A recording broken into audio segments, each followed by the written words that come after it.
एक काम कीजिए सर, अगर जरा सी भी शर्म हो ना सर आप लोगों में, अपना पेंशन त्याग दीजिए। आपको इन लोगों को पेंशन नहीं देना है ना सर, आप अपना पेंशन त्यागिए। 4-4 पेंशन लेके ना भारतीय गणराज्य का मजाक उड़ाते हैं सर। और मैं आपको एक बात बता रहा हूँ सर, अब तो आपने युवाओं को एक चैलेंज दे दिया और युवा ना अब परखेंगे। और इस वीडियो में युवाओं के माँ बाप को मैं एक अपील करूंगा कि सर इन लोगों को वोट मत दीजिए जो आपके बच्चों का भविष्य 4 साल के लिए तय करते हैं।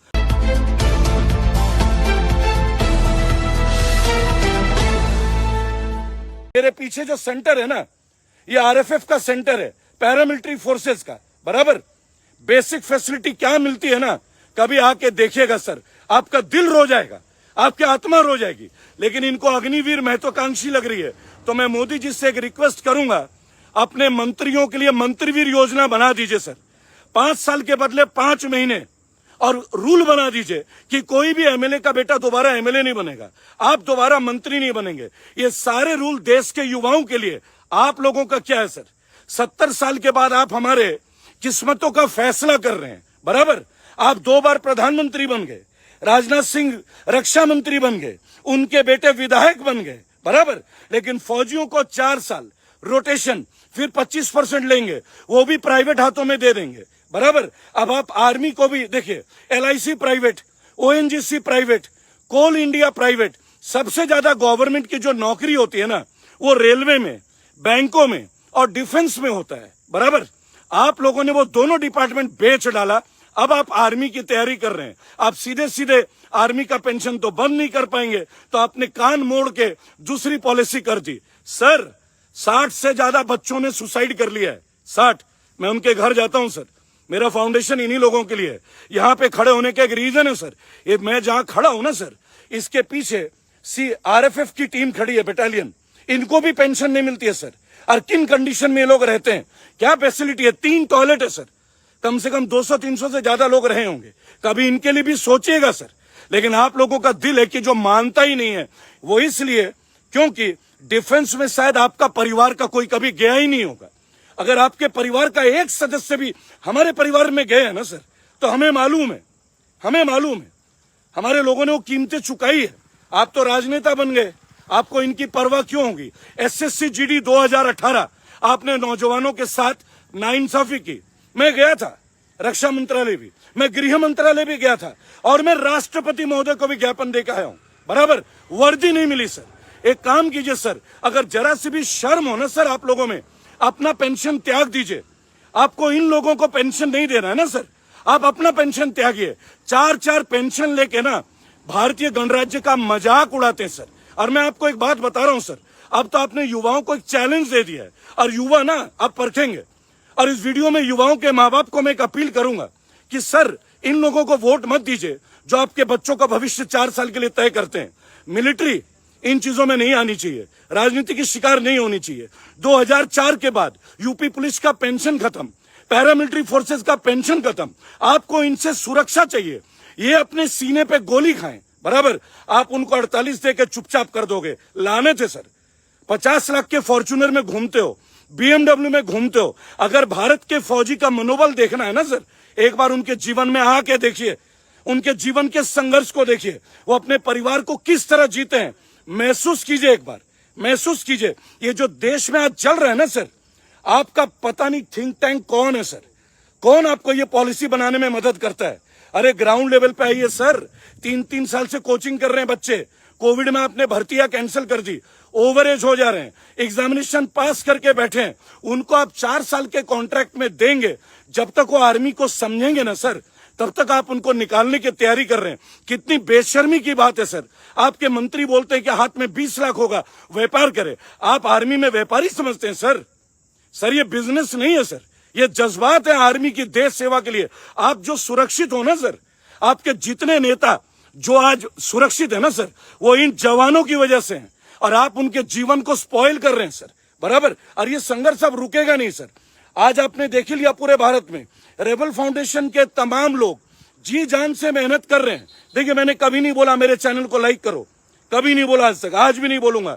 लेकिन जो युवा भाई बहन हैं, एसएससी जीडी के 1,22,000 जवान तरस रहे, 800 से ज्यादा सुसाइड, उनके घर जाइए मोदी जी, राजनाथ जी उनके घर जाइए, आपने तो बेटे को विधायक बना दिया, छोटे बेटे की भी तैयारी कर लिए बराबर, उनके बच्चों का क्या सर? उनके बच्चों का क्या? मजदूरी कराएंगे आप फौजियों से सिक्योरिटी गार्ड बनवाएंगे सर। सर चाइना से प्रोटेक्शन आपके पर्सनल लोग देंगे, अडानी जी तैयार करेंगे। अरे सर थोड़ा मतलब शर्म कीजिए सर। पूरे देश के 60 बच्चे कल सुसाइड कर चुके हैं, 60 मायने रखती है। जरा सोचिए कितनी हिम्मत की बात होगी जब एक नौजवान सुसाइड कर रहा है, उसके दिल के कंडीशन को रियलाइज कीजिएगा, उसके हालात समझ के उसकी मां के आंसू कौन देखेगा सर। लेकिन क्या है ना सर, आप लोगों को ये बातें समझ में नहीं आएगी। आप 2 बार प्रधानमंत्री बन जाएंगे, राजनाथ जी 4 बार बन जाएंगे अपने अपने सेक्टर में, लेकिन इन बच्चों के साथ आप कॉन्टिन्यूटी में नाइंसाफी करते रहेंगे। अब हम ये सहन नहीं करेंगे सर, ये सहन नहीं होगा, बिल्कुल नहीं होगा सर। आप एक जनरेशन को तबाह नहीं कर सकते सर, पहली बात। इसीलिए मैंने लोगों से बोला था, अगर कोई ग्रेजुएशन में 3rd डिवीजन से पास हो, वो तुम्हारा भविष्य क्या संवारेगा। अगर कोई औरत 12वीं पास हो, समझिएगा 12वीं पढ़ना गलत नहीं है, आप उनको शिक्षा मंत्री बना दोगे तो प्रॉब्लम है, चाहे औरत हो चाहे मर्द हो। वो एक सीबीएसई को, आईआईटी को, एआईसीटी को, एनसीटी को कैसे हैंडल कर सकती है। स्मृति ईरानी की बात कर रहा हूं मैं, बराबर। आप पता कीजिए योजना किसने लागू किया है, आप पता कीजिए। आप देश में एक सर्वे कीजिए सर, युवाओं से सर्वे कीजिए, आप एक बार युवाओं से मिल के देखिए सर, बराबर। प्रधानमंत्री बनाए गए थे आप करोड़ों लोगों की वजह से। आज आप नुपुर शर्मा के आड़ में अग्निवीर को बीच में लेके आ गए सर, कि देश एक अलग बने। जैसा आपने किसान आंदोलन किया था, सोनीपत का माहौल देखिए, आगरा का माहौल देखिए, अजमेर का माहौल देखिए। बिहार, बंगाल, झारखंड, उड़ीसा के पास कोई ऑप्शन ही नहीं है ये अर्धसैनिक बल और इसके बगैर। सर जॉब सबसे ज्यादा रेलवे, डिफेंस और बैंक का है। रेलवे और बैंक आपने तो बेच दिया, अब आर्मी बेचने की तैयारी में। इन्हीं लोगों को आप अडानी जी के कंपनी में 4 साल बाद सिक्योरिटी गार्ड लगाएंगे सर, उसमें उनका प्राइड है सर, उसमें उनका ऑनर है। अरे आर्मी ऑनर की बात होती है सर। आपके फैमिली में कोई कभी आर्मी में गया है मोदी जी? कभी भी? दिल से पूछूंगा मैं, आप जानते हैं आर्मी में रहना क्या होता है सर? जानते हैं? मैं आजाद हिंद फौज का वंशज हूं सर, मेरे दादाजी फर्स्ट कमांडर थे, आजाद हिंद फौज के कमांडर थे मेरे दादाजी, बराबर। एक्साइल में जीवन बिताया है। आइए ना सर, एक बार आइए तो सही, एक बार स्थिति देखिए कि किस तरह से आप लोगों ने आप ही के राजपाट में ना पैरामिलिट्री का आपने पेंशन बंद किया सर। एसएससी जवानों का, बहनों का, भाइयों का आपने कैरियर तबाह कर दिया। ये देश अब कैरियर तबाह होने के लिए नहीं रहेगा। 4 साल बाद जो वो बितकेंगे, कोई भी टेररिस्ट ग्रुप अगर उनका ब्रेन वॉश कर दे, कैसे बनते हैं सर? कल को कोई नक्सली संगठन उनका वॉर टैक्टिक्स को अपना ले, भाई नौकरी तो उनके पास रहेगी नहीं। एक बात सुनिए सर, वर्दी पहनने के बाद ना कोई कॉर्पोरेट सेक्टर में सैल्यूट करने नहीं जाएगा। वर्दी की अपनी डिग्निटी है, मान सम्मान के साथ कमाई जाती है वर्दी। अगर आप लोगों में जरा सी शर्म है ना कि पेंशन के लिए आप लोग कंट्री को फेस नहीं कर पा रहे हैं, अरे अपनी पेंशन बंद कीजिए ना मोदी जी। सारे पार्टी के नेताओं की पेंशन बंद कर दीजिए। क्या केजरीवाल, क्या राहुल गांधी, क्या अखिलेश यादव। अरे सर देश के लिए ना आप लोग कैंसर बन गए सर, कैंसर हैं आप लोग। आप लोग आए दिन हमें मार रहे हैं सर, जीते जी टैक्स से हमारी चमड़ी उधेड़ रहे हैं। लेकिन अब युवाओं की बात नहीं रहेगी सर। जो हमारे साथ नहीं हुआ ना सर, वो अब युवाओं के साथ नहीं होने देंगे। दूसरी बात सर, आज युवा उग्र प्रदर्शन कर रहे हैं, मेरा विनम्र निवेदन होगा उग्र प्रदर्शन ना करें। एक काम कीजिए, आप लोगों ने वोट दिया था ना, इनके ऑफिसेज में जाइए, शांतिपूर्ण तरीके से सब जाइए, बैठिए और इनके प्रतिनिधि से बोलिए कि इस 4 साल का अग्निवीर परियोजना का फायदा गिना दे। और फिर आपके मन में जो डाउट है वो इनके सामने रखिए और फिर कंपेयर कीजिए कि मोदी जी सही बोल रहे हैं। हमें तो उम्मीद थी कि राजनाथ सिंह समझते हैं, गांव से जुड़े हुए आदमी हैं। अरे मोदी जी को बनाने में ना राजनाथ सिंह का सबसे बड़ा हाथ था, सबसे बड़ा हाथ, बराबर। राजनाथ जी ये उम्मीद नहीं थी सर कि आप भी राजनीति के शिकार होंगे सर। आप तो देसी आदमी थे सर, रक्षा मंत्री हैं आप। कितने करोड़ बच्चे आज सड़कों में सर, पूरा देश उबल रहा है सर। आपके मुंह से एक जुबान नहीं आ रही है सर। राज्यवर्धन राठौर, आर्मी के एक्स पर्सन, चुने हुए सांसद, गोल्ड मेडलिस्ट, वो आके कन्विंस कर रहे हैं। राज्यवर्धन जी कन्विंस करना है ना, वीडियो में मत कीजिए सर। मेरी टीम आज भी बैठी है, कल आ जाइए राठौर जी, कल मिलते हैं ना हम लोग आपसे, कल हम लोग मिलते हैं। आइए दिल्ली सर, आइए जंतर मंतर पे, आइए मुझे कन्विंस कराइए। मैं भी गोल्ड मेडलिस्ट हूं सर, कन्विंस कर दीजिए सर एक बार, और मैं आपको बच्चों के क्वेश्चन, उनके मन में डाउट क्लियर कर दूंगा सर। और सर राज्यवर्धन जी, आप तो आर्मी से हैं, आप इतने बड़े बड़े वीडियो बना रहे हैं, आपको नहीं लगता सर एक एक नेता 4-4 पेंशन ले रहे हैं? आप तो खुद डिफेंस से हैं, आपने तो आज तक आवाज ही नहीं उठाई। आप आगे मोदी जी का ढोल पीटने सर, क्या लग रहा है सर आपको? अगर आप आर्मी से एक्स है, मेरा सम्मान है आपके लिए, गलत चीज के लिए सम्मान नहीं रहेगा सर। अब आप आर्मी के नहीं रहे, अब आप सिविलियन है। ये जो बच्चे सुसाइड किए हैं ना, हमें दर्द है सर इनके परिवार के लिए, और हम जाया नहीं होने देंगे। वैसे भी आप रेबल को जानते हैं अच्छे से, शांत बैठने वाले हम लोग नहीं, हमारा खून वोलेटाइल है सर, रुकेंगे नहीं हम लोग।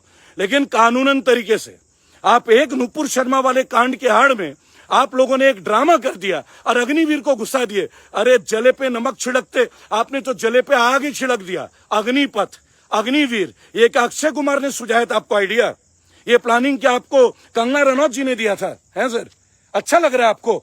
देश भर के युवा प्रदर्शन कर रहे हैं, इतने मायूस हैं, परेशान है। मोदी जी आपने तो अपने 4 आदमी आगे कर दिए, पॉलिसी तो आप बना रहे हैं ना सर। आइए ना पब्लिक के आगे एक बार, आप बताइए, शहर चुनिए, पटना, बिहार, बंगाल, झारखंड, रांची, दिल्ली, बरेली, ग्वालियर, एक जगह चुन लीजिए। आप ही के शासित प्रदेशों में लोग परेशान है। बिहार में आपकी सरकार है, आपको पता है बिहारियों के पास, बंगालियों के पास, झारखंडियों के पास, उड़ीसा वालों के पास आपने कोई इंडस्ट्री लगाई नहीं है, ना कांग्रेस ने लगाई। उनके पास एक अंतिम ऑप्शन होता है, इधर IIT, इधर UPSC, इधर अर्धसैनिक बल। आपने जीते जी उनको मार दिया सर, बराबर। लेकिन हम लोग मरेंगे नहीं सर, आफ्टरऑल हम लोग भी बिहार बंगाल के लोग हैं ना सर। क्या बोलते हैं ना सर, आप तो व्यापारी हैं, गुजराती हैं, बराबर। हम गुजराती का भी सम्मान करते हैं, लेकिन ये आंदोलन तब गुजरात में भी उठेगा। ये थमने वाला नहीं है सर, ये थमने वाला नहीं है। जिस तरह किसान आंदोलन वापस हुआ, अग्निवीर भी वापस होगा सर, अग्निवीर भी। 1400 लोग लाइव हैं, वीडियो को अनगिनत शेयर कीजिएगा तमाम ग्रुपों में। और उन तमाम बच्चों को जो उग्र प्रदर्शन कर रहे हैं, मेरा विनम्र निवेदन है, मत करो यार। ये सरकार तो वैसी तुम्हारी ढंग से ले रही है, तो अपने ऊपर मुकदमे मत दिखाओ, गलती से भी मत दिखाओ मुकदमे। स्थिर रहो, अपना कैरेक्टर मत बिगड़ने दो, प्रदर्शन करो कानूनन तरीके से, डॉक्यूमेंट के साथ। चलो ना, आ रहा हूं दिल्ली, करना है प्रदर्शन रेबल के साथ, मैं तैयार हूं, बोलो। अरे हमारे तो 2 बच्चे, हमने तो जीवन में 27 यात्रा कर चुका हूं मैं, बराबर। इनके बस की तो कुछ है नहीं, बराबर। ये मुकदमा ही करेंगे, कर ले मुकदमा। लेकिन भाई गलत पॉलिसी का विरोध होगा, गलत पॉलिसी का विरोध खुलेआम होगा। इन्होंने क्या करना है, कोल बेच दिया, LIC बेच दिया। LIC में अब केवल संविदा कर्मी जा रहे हैं, आपको मालूम है। होम मिनिस्ट्री में भी संविदा कर्मी जा रहे हैं, परमानेंट वाले लोग हटा दिए गए। इनको पेंशन नहीं देनी है, पैसे नहीं है, अपने नेताओं को 6-6 लाख महीने का दे रहे हैं। बेशर्म है ये लोग। अगर इनको करना है ना अग्निवीर, आप नेतावीर बनाइए। कोलवीर तो बना चुके, रेलवे वीर तो बना चुके, ONGC वीर तो बना चुके, अब नेतावीर बना लीजिए ना। रूल बना दीजिए, कोई MLA का बेटा MLA नहीं बनेगा, कोई MLA दोबारा MLA नहीं बनेगा, केवल 1 साल के लिए। हिम्मत है? नहीं। आप लोगों को सुविधा चाहिए, 4000 यूनिट बिजली चाहिए, 1 रुपए 30 पैसे में कैंटीन में चिकन बिरयानी चाहिए। बेशरम है आप लोग, बेशरम। और आप लोग हमारा विधाता बनेंगे। अरे ये स्वामी विवेकानंद की तारीफ करने वाले और मांगने वाले लोग हर जगह जो भाषण देते हैं ना, इनके लोग, कि हम स्वामी विवेकानंद को मानते हैं। मेरे तो पिता का नाम भी श्री विवेकानंद है। स्वामी विवेकानंद ने बोला था कि केवल 100 यूथ दे दो, बराबर, राष्ट्र खड़ा हो जाएगा। आप बता दीजिए, राजनाथ जी यूथ हैं, अमित शाह यूथ हैं, कैलाश विजयवर्गीय यूथ हैं, निर्मला सीतारमन यूथ हैं। यूथ है कौन? कौन है यूथ? इनके बेटे यूथ हैं। जय शाह सेक्रेटरी बन गए, अब अमित शाह के बेटे सेक्रेटरी BCCI, कैलाश विजयवर्गीय के बेटे को जिम्मेदारी मिल गई, अरुण जेटली के बेटे को बना दिया गया DDCA में, बराबर। राजनाथ सिंह के बेटे विधायक बन गए। अरे यार, दुनिया को पागल बना के रख दिया तुम लोगों ने। नहीं, अब सोचते हो भारतीय जुल्म सहने की इम्तियाज है रे। इंडिया नहीं मानेगा, अब नहीं मानेगा। आपने किसानों को छेड़ा, उल्टा खाया। अब आपने भारतीय यूथ को जगा दिया है, यूथ को। और मैं एक बात बता दूं, ये जितने उत्तर भारत के जाट गुर्जर ठाकुर हैं और हमारे जितने दलित भाई हैं, जितने भी लोग ये जो पैरामिलिट्री के लिए तैयारी करते हैं, फौज के लिए, एयरफोर्स के लिए तैयारी करते हैं, आपने इनको यहां आगाह दिया है। डायरेक्ट रिटर्न आपको डायरेक्ट मिलेगा। 2024 बहुत दूर है अभी, बराबर। आपको ये पॉलिसी वापस लेनी पड़ेगी, लेकिन हिंसात्मक तरीके से कोई आगे मत आइए, आइए कानूनन तरीके से। आप एक काम कीजिए, इस पॉलिसी को बनाने वाले भाजपा के लीडर है ना, ये रहे पंकज सिंह जी नोएडा में, आइए उनसे मिलते हैं। भाई बताइए हमें इसका पॉलिसी का फायदा, बताइए ना। और हम नुकसान बताते हैं, ओपन चैलेंज है। अब तो देखिए, एक ही तरीका है, आप मिनिस्टर्स के यहाँ जाइए प्रॉपरली, आप PMO के पास जाइए, कानूनन तरीके से जाइए, अपने क्वेश्चंस पूछिए, अपने डाउट्स रखिए और पूछिए कि 2018 से medical test, physical test pass किए हुए बच्चों को वर्दी क्यों नहीं मिली, कैसे वर्दी नहीं मिली। पूछिए। अगर ये राम राज्य है तो 23 एग्जामिनों के किस तरह से पर्चे जो है लीक हो गए, कैसे, और पूछिए जिस पत्रकार ने ये एक्सपोज कर दिया था उनको जेल क्यों हुआ। अब ये सवाल पूछने पड़ेंगे। मैंने बोला था अपने घर में जब तक ना बीते ना तुम लोग घर से निकलोगे नहीं, बराबर। अब तो घर तक बात आ गई। कानूनन निकलना, दंगे फसाद मत करना, ईंट पत्थर मत उठाना, क्योंकि ये तुम्हारे नाम का कैरेक्टर सर्टिफिकेट फाड़ेंगे। वैसे भी एक बात बता दूं, अडानी जी की रेलवे आ गई है। कल को अगर इनका टीटी चाहे ना तो आपका एक कैरेक्टर सर्टिफिकेट बना देगा, आप दोबारा 2 साल तक के लिए ट्रेन में चढ़ नहीं पाओगे। यही हाल आप मिलिट्री में करने जा रहे हैं, क्योंकि 4 साल बाद ये लोग अपने इंडस्ट्री में आपको हायर करेंगे। इन्हें गनमैन तो मिलेगी नहीं, तो इन लोगों का ये अपना गनमैन बनाएंगे। जाग जाओ, जागो। देखिए, भक्ति करो, अंधभक्ति मत करो, क्वेश्चन पूछो, रीजन करो। यूपीएससी की तैयारी में भी बोलते हैं ना कि रीजनिंग होना चाहिए, तो रीजनिंग करो। और अगर जरा सी भी अकल हो ना, आके अर्धसैनिक बलों के पुराने, रिटायर्ड और मौजूदा लोगों से पर्सनली मिलो, उनसे पूछो, वो तुम्हें जानकारी देंगे। दोस्तों, कल मैं डेप्यूटी कमांडेंट के साथ लाइव होऊंगा, जो सख्त नाराज हैं मोदी जी के इस फैसले से। कल 7:30 बजे डिप्टी कमांडेंट बीएसएफ के मेरे साथ होंगे। मेरे भाई, रेबल के पेज पर आइएगा, एक्सपोज करेंगे। उसके बाद फैसला आपका है, समाचार पहुंचाना मेरा काम है। वीडियो शेयर कर दीजिएगा युवाओं के लिए। और दोबारा अपील करता हूं, आगजनी मत कीजिए, सार्वजनिक संपत्तियों को नुकसान मत कीजिए। सब हमारी तरह ही रोड में परेशान है, अपनी चीजें नुकसान मत कीजिए, सवाल कीजिए, पीआईएल डालिए और इमीडिएट स्टे ऑर्डर लाइए। इसके ऊपर पीआईएल डालिए सुप्रीम कोर्ट में। ये तो क्या, इनके छक्के छूट जाएंगे। जो हेल्प मेरे से चाहिए हाईकोर्ट और सुप्रीम कोर्ट में, उसके लिए मैं रेबल सदानंद पति रेबल फाउंडेशन से तैयार हूं। जय हिंद, जय भारत। अगर आप चाहते हैं गरीब हर वंचित इंसान की आवाज आप तक पहुंचे तो हमारे चैनल को सब्सक्राइब करें और बेल आइकन का बटन दबाना ना भूलें। देखते रहिए बहुजन न्यूज।